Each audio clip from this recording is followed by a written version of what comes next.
welcome everybody. My name is Sherry Wilner, and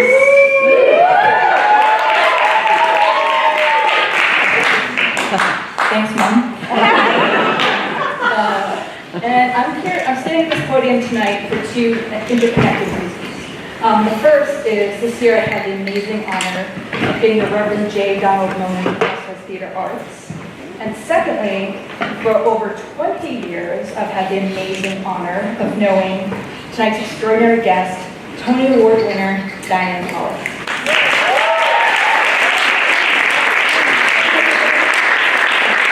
Hold for applause today. I first met Tony Award winner Diane Paulus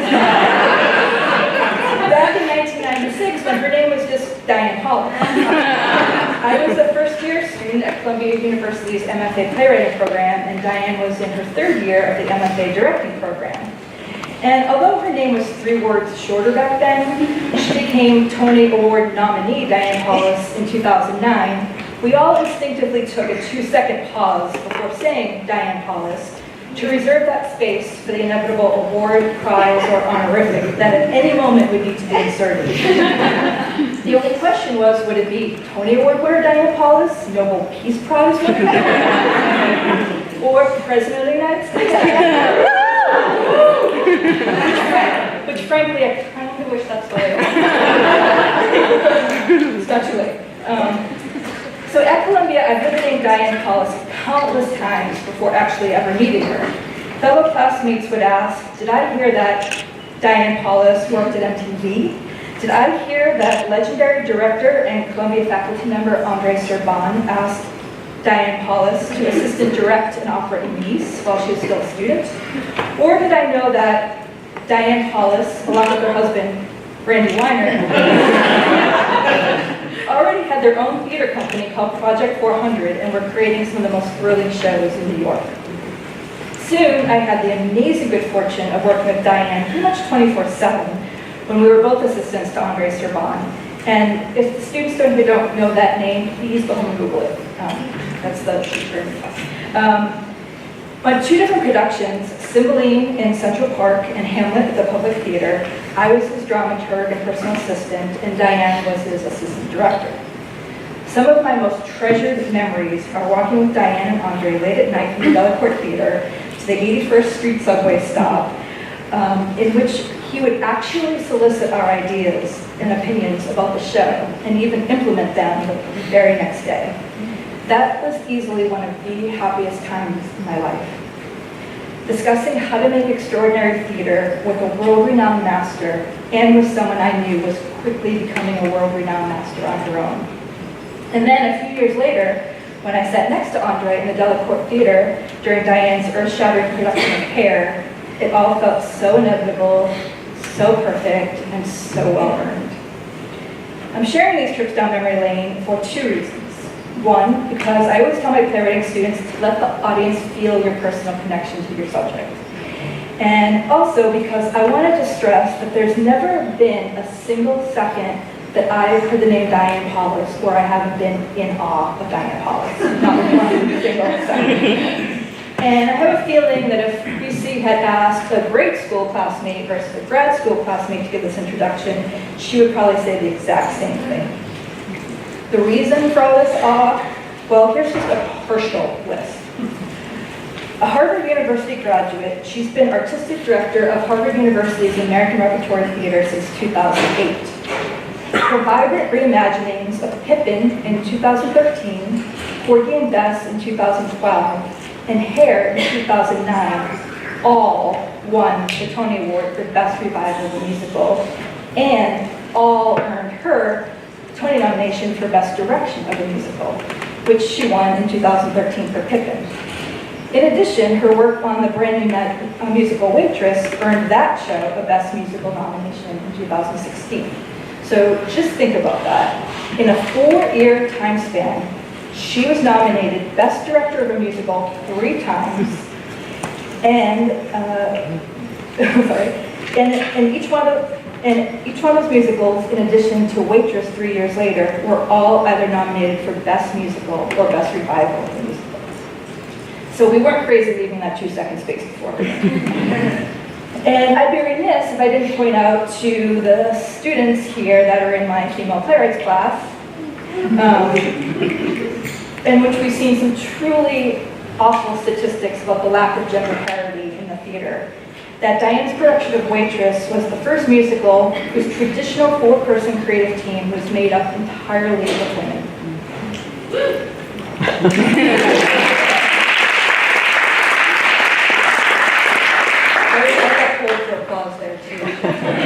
At A.R.T, she's directed such groundbreaking work as Eve Ensler's In the Body of the World, Witness Uganda, and Finding Neverland, which moved to Broadway in 2015 and will return here this August to the Boston Opera House.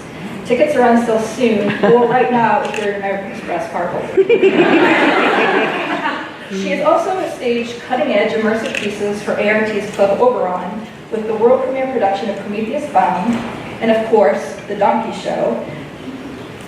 A disco club theatrical experience inspired by Shakespeare's Midsummer Night's Dream, which ran for 6 years in New York and has been running at Club Oberon since 2009. Her other recent work includes Cirque du Soleil's Amaluna, which is currently on tour in Europe and South America, and the musical Invisible Thread, which premiered at New York's Second Stage in 2015. In addition, as a producer, she's responsible for bringing such theatrical hits as Sleep No More and Natasha Pierre and the Great Comet of 1812, first to Boston and then to New York. And it should be noted that yesterday, Natasha Pierre and the Great Comet of 1812 earned, wow, 29.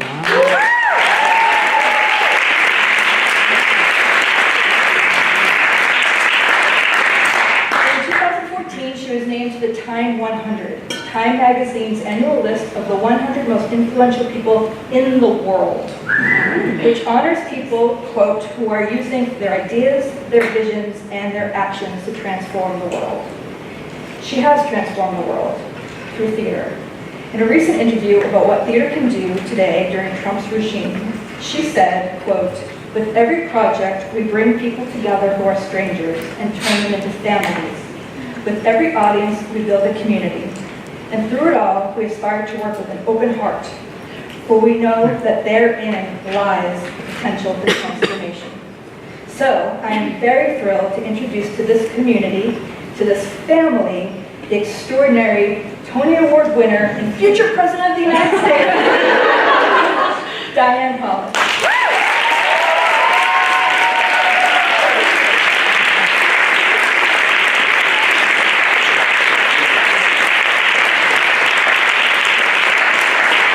Okay, thank you, Sherry Wilder. I'm so touched to be here, and that was beyond generous of you. But the real story there is the 20-year history, and I hadn't thought about those late nights, and I hadn't remembered the degree to which André Servan, who is a master director for theater and opera, and he did solicit our ideas. And I love working with young people, and I think I just reflected on how when I take on assistants, and I encourage everyone in the room, whether they're an assistant, an intern, the stage manager, a visiting guest, like if you're in the room, I'm going to ask you for your idea. And I think that comes very much from Andre and his, I want to say actually his interest, and he used to talk about that all the time, interest with a capital I. You know, he'd always say, what is your interest? And his rigor.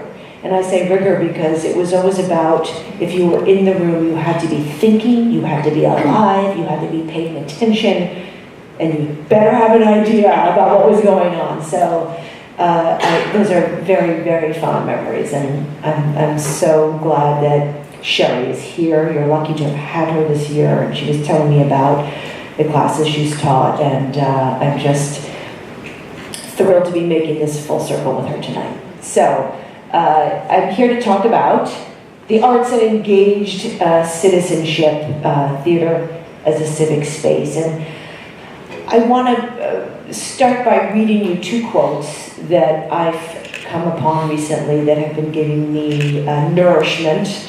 Then I'm going to speak a little bit about my work at the ART and then show you some productions and work we've been doing, because I think the pictures and the images will give you a visceral idea of how we take ideas and put them into action. Then we're going to have 20-minute discussion where Sherry's going to ask me questions, and then we have 20 minutes at the end for you to ask questions. So please keep those thoughts percolating so we can have a conversation as the night goes on. So we've all been thinking about the role of arts in our world, and do the arts matter? Yes, they do, now more than ever. And actually, President Lee Pelton of Emerson College read this quote on Arts Advocacy Day. I don't know if any of you were there, but it really stuck with me. And this is a quote from Lyndon Johnson, 1965. He said, "Art is a nation's most precious heritage, for it is in our works of art that we reveal to ourselves and to others the inner vision which guides us as a nation. And where there is no vision, the people perish." And these words were spoken by President Johnson as he signed the legislation to create the National Endowment for the Arts. Thinking about the necessity for the arts and the moment we're in, I came upon another quote recently that I think speaks to the moment we're living in, and I'll read you the quote and then tell you who said this. "The arts and humanities define who we are as people. That is their power, to remind us of what we each have to offer and what we all have in common, to help us understand our history and imagine our future, to give us hope in the moments of struggle, and to bring us together when nothing else will." That was Michelle Obama. So those words mean so much to me now when you think about the moment we're living in and the necessity for hope and the necessity to find power in the present, which we must. Of course, I live in the theater. I have a feeling many of you here are inspired to be in the theater and be artists.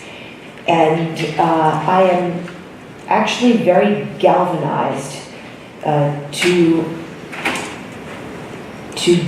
make the contribution we as theater artists can make right now. And we have to take it seriously, and we have to embrace this challenge with vigor and energy, and do what the theater does, which is make us think and feel, engage our heart and our mind and our bodies, come together in shared spaces and empathize, engage, and connect. And when I think about our future, I think there's no bigger future than our shared humanity. And that is what I hope my work in the theater, our work in the theater, is about. How do we connect? How do we find points of connection? So I'm going to now go a little macro and talk about my work at the ART and what's inspired me over the last 8 years. I've thought a lot about the audience, because when I think about connection, yes, we build families, as Sherry said, through the artists we bring together, the companies we build. I'm sure you've all had that experience of making a show and all of a sudden you've found a new family, right? But for me, that family really in the theater must extend to the audience. And I think that was very much a reality for me, because I came of age as an artist in the 90s. We were coming out of grad school in the 90s. And the idea that you would be subsidized as an artist by the NEA, I mean, it's even worse now, but even then it was like, no, you're an artist. You gotta make a show. You gotta find your audience. I never felt, as a young person entering the professional world, that as an artist in America, I was entitled to support. It was on me, more as an entrepreneur, to make people care enough to come out to the theater. So I thought a lot about audience, rather than thinking about audience as something that was a drain or a burden or a weight on my artistic creativity. Always the idea of audience inspired me. And I to this day think about audience coming out to the theater and giving up 2 or 3 hours of their day or their night. I think that's an incredibly generous act. And so I think, how can I meet that audience? How can I make sure that this generous act of coming to the theater is going to be fulfilled for them? So this notion that we as producers, as artists, as creators are in a partnership with the audience has been at the core of all my work. And that extended to the A.R.T. to say, it's not just come to my theater, come be audience. I really started the A.R.T. thinking, I want to say, this is your theater, you the community, you belong here. This is your theater, right? I really was rebelling against the idea that art was like the city on the hill, and it was this elite place. In fact, one of the first things I did when I came to the A.R.T., we have an acronym, ART, right? And it was capital A, capital R, capital T.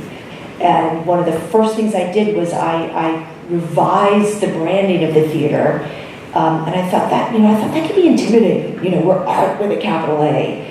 So we changed our logo, it's actually right there, to experience the lowercase A.R.T. And it was really an attempt to say that we're not, the fancy art that is good for you. No, we are inviting you to be part of us, to be part of our experience. So we did that in many ways, but I want to start by showing you some slides of some productions that I did in my early years at A.R.T. This is one of the first shows I did my very first season, called Best of Both Worlds. So this, I don't know, do we want to lower the lights a little bit so you get a better read on the slides? Bree will do that for us. Keep a little light up. This production was a gospel musical version of A Winter's Tale. So how many people know Winter's Tale? Listen, okay, a lot of you, right? There's the big scene in the last scene of this show where the statue comes to life, Hermione comes to life, and it's always a problem. You read it as literature and it's poetic and beautiful, but for a stage director, it's the big question. How do you bring a statue to life on stage? So I had the idea with Randy, who's my partner, my husband, to create a gospel version, a new musical inspired by Shakespeare's Winter's Tale, where the statue coming to life was literally brought about by a gospel choir, and it was a miracle on stage. So we had a volunteer gospel choir every night be part of the show. So what did that mean? We went to churches across the Boston area, we went to colleges, to gospel choirs on campuses, recruited singers, and they literally would rehearse. They would come at 6:30, they'd get a rehearsal, they'd get put into the show, then they'd go upstairs, we had costumes, those robes that everybody wore, and they were what we called the community chorus, the volunteer community chorus in the show. And I loved this because it was really saying, your theater belongs to you. You can be an actor, not just an audience in this production. And I should pay homage to the Cornerstone Theater Company. Do people know about the Cornerstone Theater Company? They were founded by a director named Bill Rausch. He now runs the Oregon Shakespeare Festival, and he created the Cornerstone as a college grad out of Harvard, 4 years ahead of me. So he was graduating when I started at Harvard. And their mission was to travel across America and make shows in communities where they would take a small group of professional actors and work in concert with the community and put the community in their show. And this was really inspiring to me. So this was my version of an homage to Cornerstone. So this was one of the early productions we did in my first season. A few years later, we did an adaptation of Young Chane's Wild Swans, and this was an adaptation of her novel about the experience of the Cultural Revolution in China.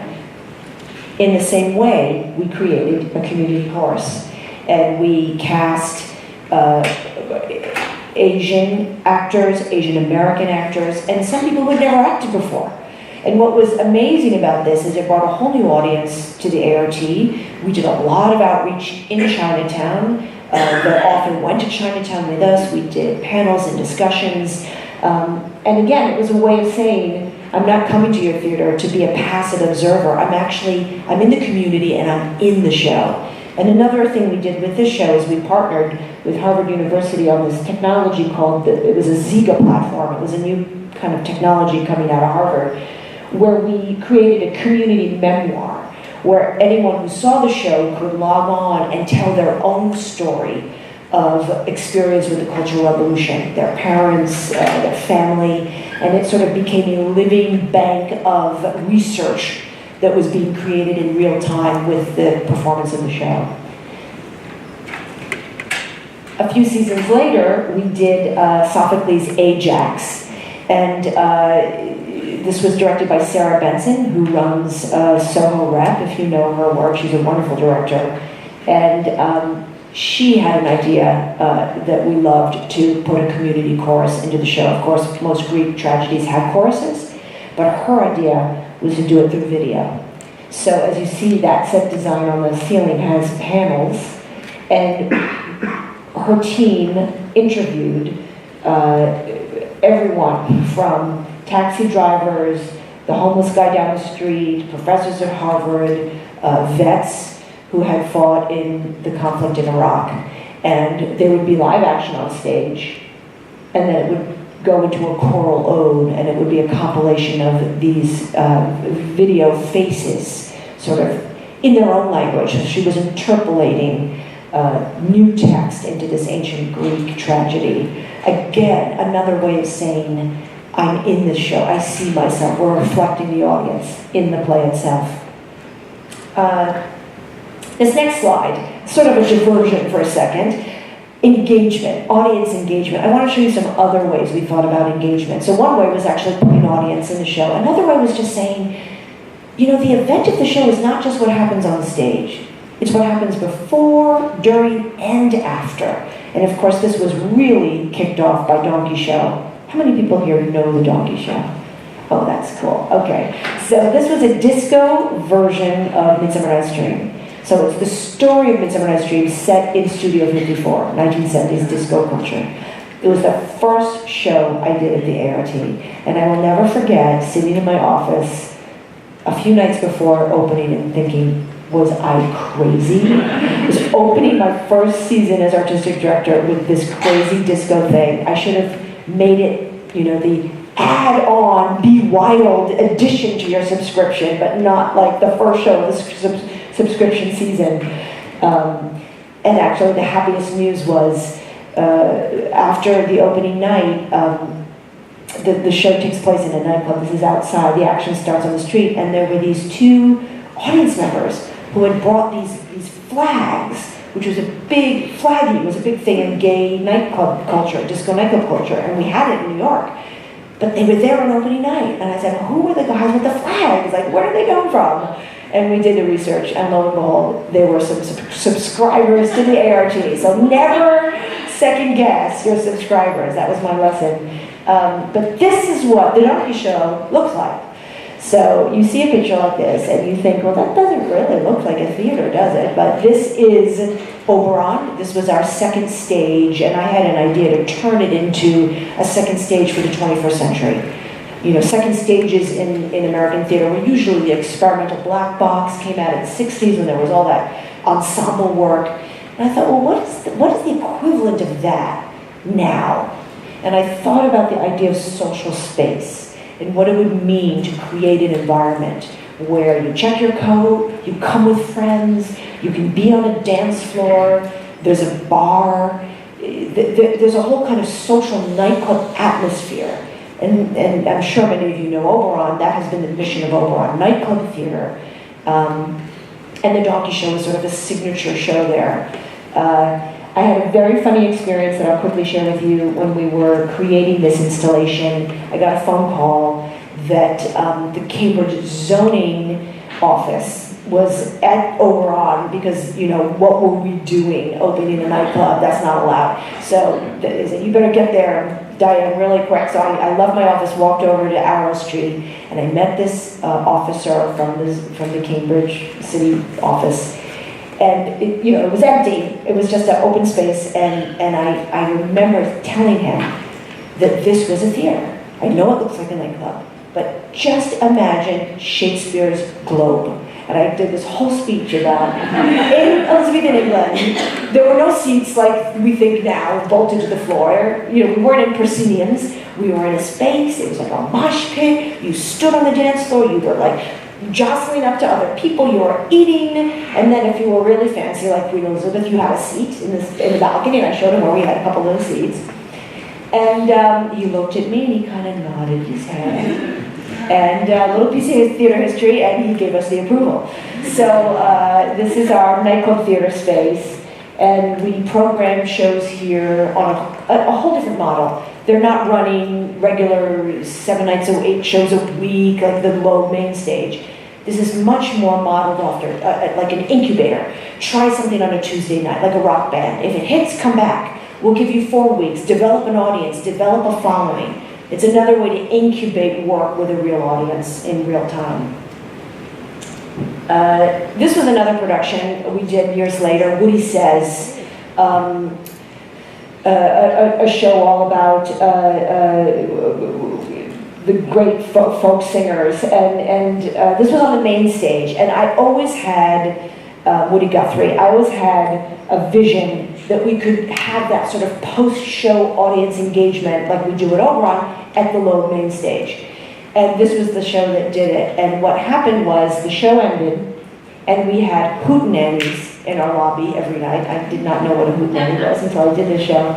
And what was amazing about it was as the run went on, hootenanny is like a jam session. So the actors would come out with their instruments, audience would stay, and then what happened over the course of the run is people would arrive with their guitars, with their washboards, with their spoons, and they'd come in the theater that, you know, it was a theater like this, they'd stick them under the chair, and they'd be like, they're going to the hootenanny, they'd see the show, and then there we were in the lobby afterwards. And hundreds of people would stay. You know, we had done other shows where we had tried to make coffee shops in the lobby and like no one wanted to stay. When this show happened, I thought, okay, we did it. You know, there was something about the marriage of folk music and the kind of social content and the audience's connection and participation and that breaking of the fourth wall that those artists stayed and played, and then people would come. So people who didn't even go to the show would show up and perform in the lobby afterwards. And then this was one of my personal favorites. This is Tommy Doyle, great actor who's been involved with the A.R.T. for years. He did a one-man show about the life of Buckminster Fuller. And when I was talking about the show, everybody I met was like, oh, Bucky Fuller, he changed my life, he blew my mind. I was talking to all these professors who had been so deeply influenced by Bucky Fuller. He was the man way ahead of his time. He invented the geodesic dome, was his kind of brainchild. So I said, let's have a series and let's call it Bucky and Me. And every night we can have different people come and talk about their relationship to Buckminster Fuller. So this took off. And not only did we have guests every night from the medical world, from the architectural design world, from all different science, but we also did art exhibits and things in our lobby. And so you see we had people make their own geodesic domes, kids come, but these bottom 2 photos, I can die and go to heaven because this happened. This is like one of my proudest achievements of the A.R.T. Someone started making snowballs in the shape of geodesic domes and leaving them anonymously outside the theater. So we came to work and there was a sculpture there. There was one on our park bench. One was spotted at Porter Square. And that to me was exactly what I feel the theater should do. It doesn't stay in the theater, it explodes out. And that someone could take something and make art out of it, out of snow, and put it in the world was, you know, kind of like a dream come true for me. So this was a very, very proud moment. Now I'm going to take you to another experiment we did with how to engage, and this gets into the idea of civic engagement. This is a show called Prometheus Bound, which Sherry mentioned. This is a play by Aeschylus, and in many ways, it's more pertinent now than ever. It's about Prometheus, who was chained to the rock for daring to speak up against the tyrant, right? He's chained to the rock, and he gets his eyes poked out and tortured, and he never relents. He never gives in through all the torture. And Stephen Sater, who is the writer of Spring Awakening, if you know that musical, it was an ancient Greek classic scholar, and said, I want to do a modern adaptation of this Greek play, and I want to make it a musical. And we thought of the rock band System of a Down. I don't know if that's on anybody's radar, but it's like, yeah, someone's representative there. It's like pretty intense, heavy alt rock. But I had loved their music. I loved their videos. And I said to Stephen, could we get System of a Down? Could we get Serge Tankian? And he said, oh my God, we share the same publisher. They went and had a meal in California. It turns out Serge was so interested in doing theater, partly because he had started writing music and it was being distributed through Amnesty International. So Stephen and Serge connected on this idea of Prometheus being the first prisoner of conscience in sort of like Greek, Western literature. So we created this production at Oberon. It was environmental production. That's Gavin Creel, by the way. Just got a Tony nomination for Hello Dolly. Very different from what he's doing here. But we partnered with Amnesty International on this production. And every week, Amnesty identified a different prisoner of conscience around the world. And at the end of the show, which was a 90-minute musical, one of the actors would read the case of this person. And we had Amnesty volunteers pop up in the audience. They all had red scarves so you could see them. And the audience was invited to stay and learn more. And I was very adamant that it was like a free thing. Free in terms of you didn't have to stay. Like if you wanted to leave, you could leave, but you were welcome and invited to stay. And exercise that moment of what do I do? I've just seen the show. I've had my wind knocked out about this ancient Greek story. It's bouncing in my brain to modern parallels. And now what? Right? Normally we go home and we Google. We're sitting in our kitchen after a show and we're like, I want to learn more about that, and we're all by ourselves. And I just thought, why don't we take advantage of that moment in the theater? So we coined something with this production, and we called it Act 2. And I'll tell you why, because here's a picture of it. This is what would go on in Act 2. So you see the Amnesty volunteers, and there would be postcards if you wanted to sign a postcard. We called it Act 2 because we all know about post-performance discussions, right? That's been around the theater forever. Whenever we talked about this as like a post-performance thing, my production department would say, well, Diane, how long is that going to last? Because we really have to start mopping and cleaning up. And I was like, but wait a minute. This post-performance moment is as important as the event of the art. It's arguably more important. So you know what? It's Act 2. What if this show were a 3-hour musical? You wouldn't be asking about mopping at, the hour and a half mark. Consider this a 3-hour event. Act 1 is the musical, Act 2 is this. And it was a semantic idea, but it changed the whole attitude of the staff. And it meant we were going to curate this and pay attention to this and invest in this just as we invest in the art on the stage. So it was an extension. I just wanted to show you, my thoughts were growing from how do you get the audience engaged, how do you invite them into a social space, now how do you say this is actually part of the show? So this was the first experiment in Act 2. Then I did a show called Witness Uganda. This was a new musical based on a true story of a young African-American guy who gets kicked out of his choir for being gay in Chelsea, believe it or not, New York in 2004, goes to Uganda to do aid work and discovers upon several days of his arrival that the operation's corrupt. He ends up staying in Uganda, befriends some local teenagers, asks them, what do you want? They say, we want school. And like a rogue teacher, takes them to an abandoned building and starts teaching them. And he's, an actor, so he starts with Shakespeare and voice like lessons. And he eventually gets to know them, works with them. Flash forward, he starts a not-for-profit, and he's put, in particular, 10 kids in this one village through high school into college, and they have a whole not-for-profit. He basically left the theater to do this, and met a partner who had done Peace Corps work in Mauritania, a composer. They devoted themselves to this not-for-profit. Because they had backgrounds as a composer and actor, they would do gigs to fundraise for their not-for-profit.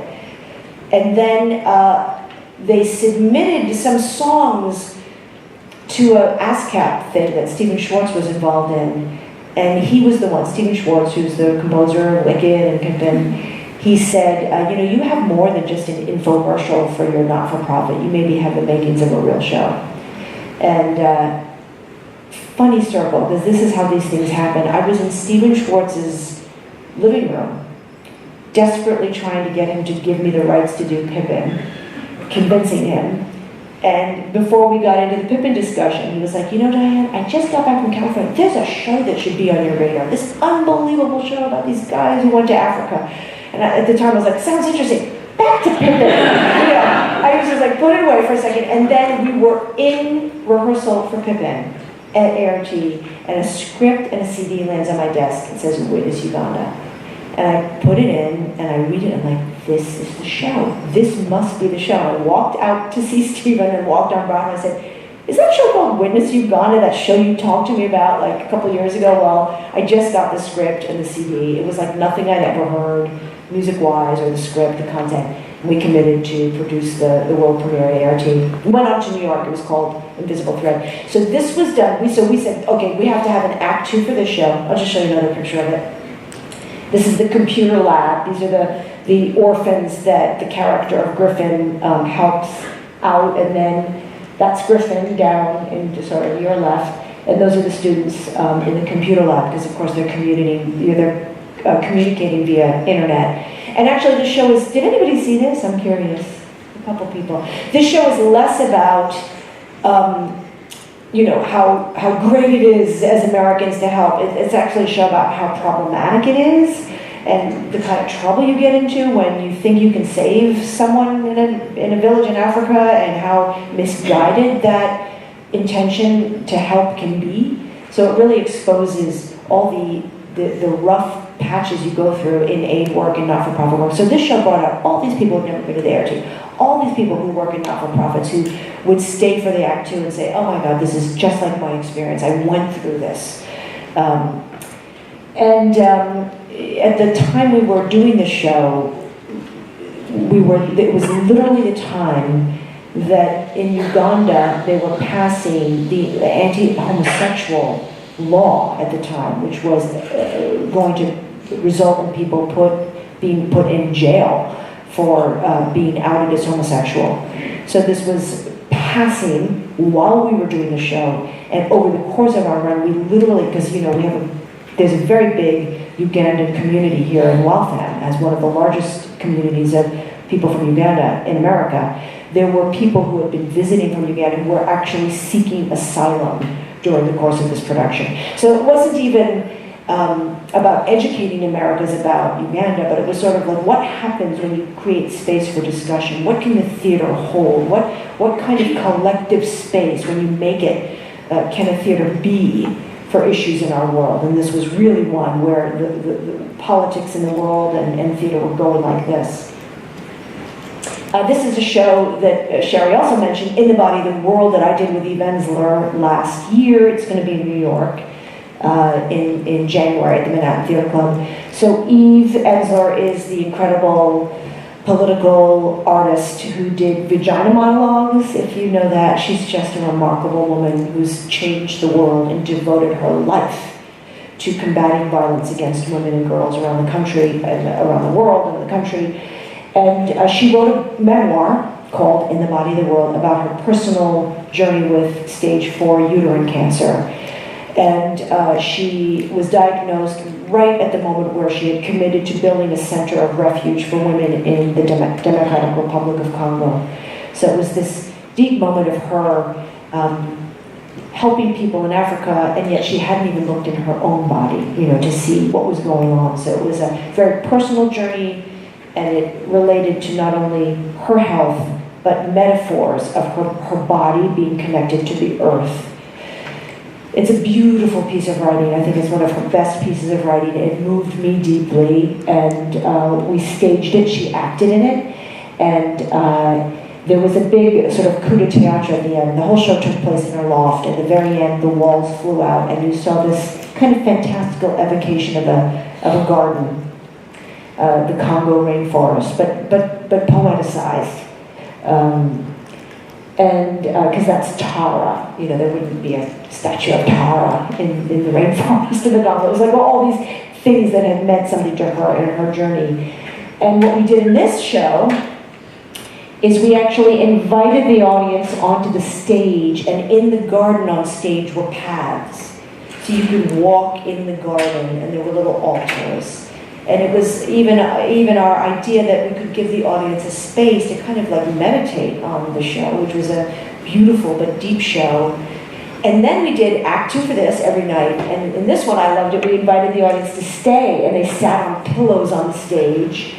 And we invited medical professors from Harvard Medical School. Eve's doctors who cured her from the Mayo Clinic flew in. The director of the City of Joy from the Congo flew to Cambridge and was with us. Trauma specialist, scientist, environmentalist Naomi Klein, an incredible writer on climate change, came. And we just had discussions.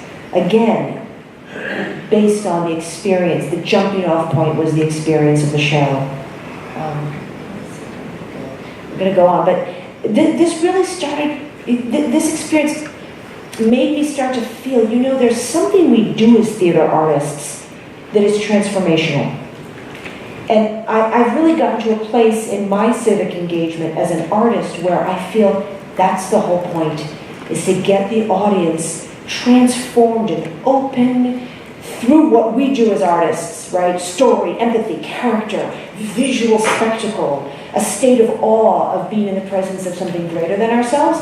But why? To have the conversation afterwards. I'm almost thinking like the art is the warm-up now for Act 2. That's how extreme it's gotten for me. And then, of course, we had the remarkable Anna Devere Smith come to A.R.T. last season. Don't know how many people saw this. Notes from the Field. This was Anna Devere Smith's play about the school-to-prison pipeline and the epidemic of mass incarceration in the United States. So she has traveled all across America, spent time in various communities, interviewing incarcerated youth, cops, school principals, wardens, trying to get into the empathetic stories underneath this crisis in the American educational criminal justice system. She came to me and said, when I first did the show, I wanted to have Act 2. I said, funny, we do Act 2s. She said, I want the audience to take part. I said, funny, we like to do that at ART. And so she came to us and I said, we're gonna do this. We are gonna take your idea and we're gonna put steroids into it. And we divided our entire 600-person audience into discussion groups for Act 2. So rather than inviting people to voluntarily stay for an Act 2, when you came to the ART, you had a program and it had a random letter. We had A, B, C, D, F, G, up to Z. You had a random assigned letter.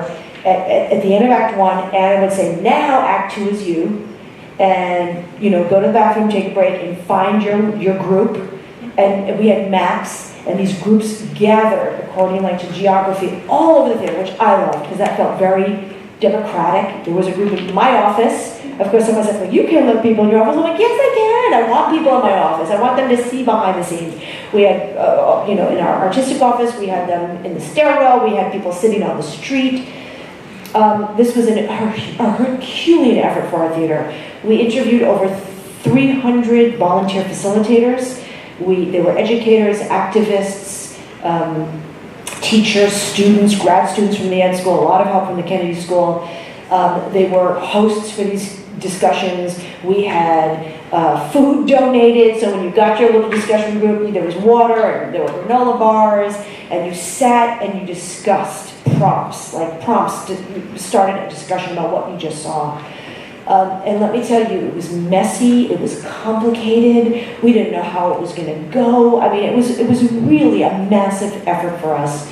And then, after 25 minutes of that, everybody came back to the main stage theater. You all came back, and Anna performed a coda of 10 minutes. And Anna used to always say she could tell the audience was different when they came back for the coda. Because it was like everyone had had this experience, even if audience member like, that was not effective. You know, everybody had an opinion about those talkbacks. Like, people were irritated, people loved it, people wanted more, they weren't long enough, there were 1,000 opinions about the Act 2. But whatever your experience was when you came back for that coda, everybody, like the response, it was just like fire in the audience. You could just hear the change in the audience. The other thing that Anna did, which I loved, she said, I want to have a radical welcome.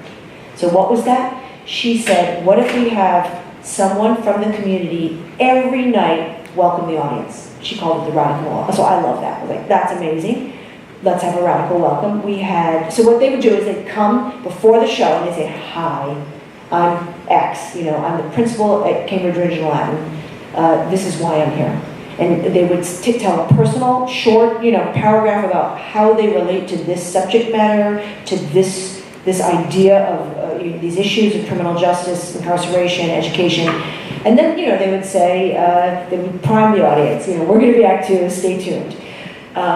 And so that was an amazing opportunity for us to invite everyone from police cops, President Drew Faust, head principal of Regional Latin, a former incarcerated artist, all kinds of people to welcome the audience. For me, what that said is, we're here. I'm here. You're here. We're not invisible in the dark when the lights go out. We're here, and we're here to participate.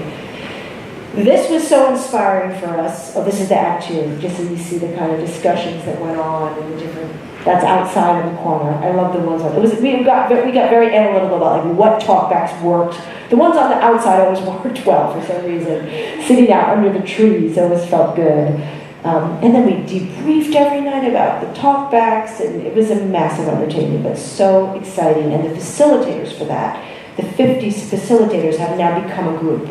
And that was also Anna's vision, that when she left Cambridge, there would be something local that would stay. So they're now a group of engaged activists that do projects together. This was so inspiring to us that when we moved on to the show a few months later, this is called Transcripts, Part 1 to Women. This was a show of interviews of women, men who had transitioned to be women. So it was the verbatim testimony that had been put together by our playwright Paul Lucas. And I said, well, we have to do a radical welcome for this show, and we have to have Act 2. So it was like we were learning from Anna and implementing it on this show. And this was a tremendous experience for us. What was really great was my staff said, because normally the Act 2s, my literary department, my artistic department, we kind of moderate and help. And it was my staff that said, Diane, Ryan could do it. He's our dramaturg at the theater. He said, but wouldn't it be so much more powerful if we had someone, a trans moderator every night? So we went out, we found 3 people. One is Carl from Emerson, if anybody knows Arts at Emerson, and 2 other people, trans individuals, who were the guest moderators. And it was amazing. They each committed and volunteered, and they shared the entire run of the show, and they curated conversations after every performance of transcripts. Now I'm going to end with just 3 other shows to show you other ways I think that we can engage. This was a turning point show for me, the Gershwin's Porgy and Bess. What I want to say about this, aside from the incredible Audrey McDonald and Norma Lewis, who are so unbelievable in this show, this really changed our theater. And it's just kind of an institutional arts learning moment. It was the biggest show we had ever done at that time. We've done bigger since. But I really felt we're not going to do this show. Certainly not going to do a show like Porgy and Bess and not share it with the widest and most diverse audience in Boston. So it was a kick in the pants, gauntlet was thrown down, and of course it kick-started our very now active and vibrant education outreach program. We had kind of a dormant one. It wasn't that active.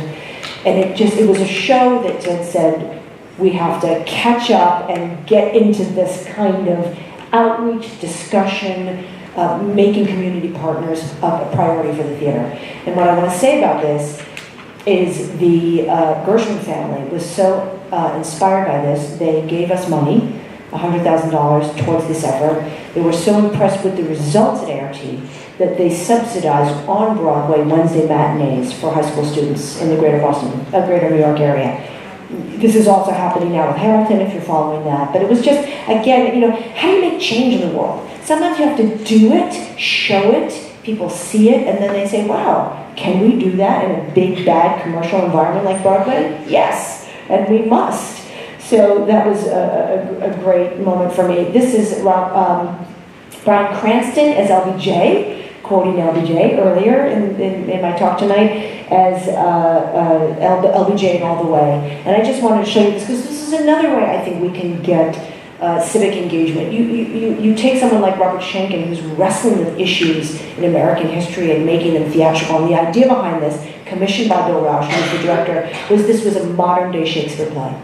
Right? Shakespeare was taking the issues of his time and putting them into theatrical life. Where are those plays with that kind of scope and vision? And I just wanted to, oops, sorry, go back. Let me go back. There. Sorry. That one. Oh yeah, sorry. I just wanted to show you the set design, because sometimes things as basic as set design have a meaning, right? That's the picture of Congress, and it had stairs going down into the audience, and the actors would kind of just almost fall off the stage. Again, a way of saying that we're not artists on a stage preaching to you. It's a connection from the stage right to the audience, that you are included in this, you are part of this democratic discussion we're having. So I loved this set design. And lastly, I want to end on Waitress. This was a musical I did a year ago at the A.R.T. with Sarah Bareilles, based on the Adrian Shelley film. And why I love this, among many things, is because at its heart, it deals with domestic violence, deals with the character of Jenna, a waitress who's in an unhealthy, bad marriage, and she doesn't know how to get out.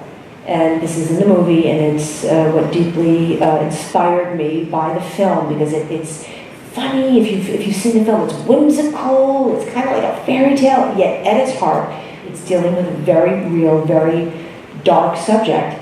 And I thought, God, if we could get that right in a Broadway musical, if we could, if I could find the right composer who could hit that irony and whimsy, but also give us, suck us in the stomach when we need to with huge emotion. That was Sarah Bareilles, who's actually, this is Jessie Mueller, who created the role and did it on Broadway for a year. Now Sarah's in the show. But I know why audiences are responding to this is, yes, it's Sarah's great songs that everyone knows now from our show, and it's funny, and it's on Broadway, and it's, a fun musical. It's more. It's about the content. It's about the fact that 1 in 3 women and 1 in 4 men encounter some form of sexual violence in the United States. And it's hard to talk about. And if we can come to a place like a theater, let alone a Broadway show, right?